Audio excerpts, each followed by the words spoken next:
Alors merci pour cette question. Déjà, il faut bien différencier le fait d'être pardonné de ses péchés pour le salut, donc de ce qu'il s'agit d'aller en enfer ou au paradis, et le pardon des péchés dans la vie chrétienne qui est quotidienne. Donc le pardon des péchés pour aller au paradis, la Bible dit en qui nous avons la rédemption par son sang, le pardon des péchés selon la richesse de sa grâce. Donc le jour où on croit en Jésus-Christ, puisque Jésus-Christ est déjà mort pour nos péchés, qu'il est ressuscité des morts, la Bible dit qu'on est pardonné de nos péchés par son sang. Et quand Dieu nous pardonne, c'est nos péchés passés, présents et futurs, c'est tous nos péchés. Il est dit, et de leurs péchés et iniquités, je ne me souviendrai plus. Donc le jour où on croit en Jésus, on a l'assurance d'aller au paradis, on ne peut plus être condamné pour nos péchés, on ne peut plus aller en enfer. Il est dit aussi par laquelle volonté nous sommes sanctifiés, par le moyen de l'offrande du corps de Jésus-Christ faite une fois pour toutes. Jésus-Christ s'est donné une fois pour tous nos péchés, et donc le jour où on croit en lui, on est sanctifié, on est purifié, on est lavé de tout péché, donc on a l'assurance d'aller au paradis, on ne peut plus aller en enfer. C'est ce qu'on appelle le salut, qui est un événement.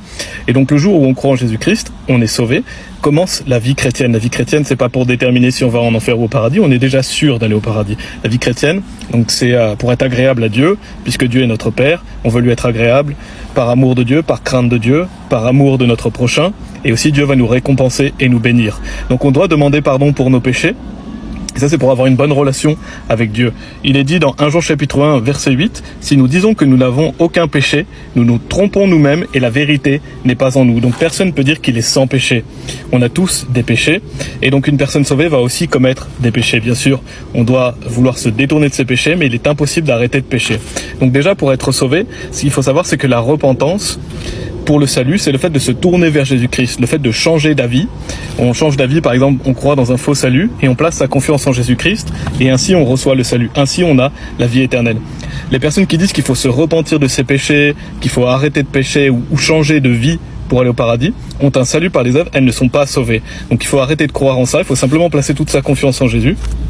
Et le jour où vous faites cela, alors vous êtes sauvé. Et donc une fois que vous êtes sauvé, alors oui, il faut se repentir de ses péchés, mais ça c'est pas pour aller au paradis, ça c'est pour avoir une bonne relation avec Dieu. Dans 1 Jean chapitre 1 verset 9, il est dit, si nous confessons nos péchés, il est fidèle et juste pour nous pardonner nos péchés et pour nous purifier de toute injustice. Donc un chrétien doit demander pardon pour ses péchés. Et donc Dieu nous pardonne, et il est dit au verset 10, si nous disons que nous n'avons pas péché, nous faisons de lui un menteur, et sa parole n'est pas en nous. Donc on doit demander pardon à Dieu, on doit se repentir de ses péchés, on doit justement abandonner nos péchés, on doit avancer dans notre vie chrétienne, ça c'est pour avoir une bonne relation avec notre Père. Et dans 1 Jean chapitre 2 verset 1, il dit, mes petits enfants, je vous écris ces choses, afin que vous ne péchiez pas.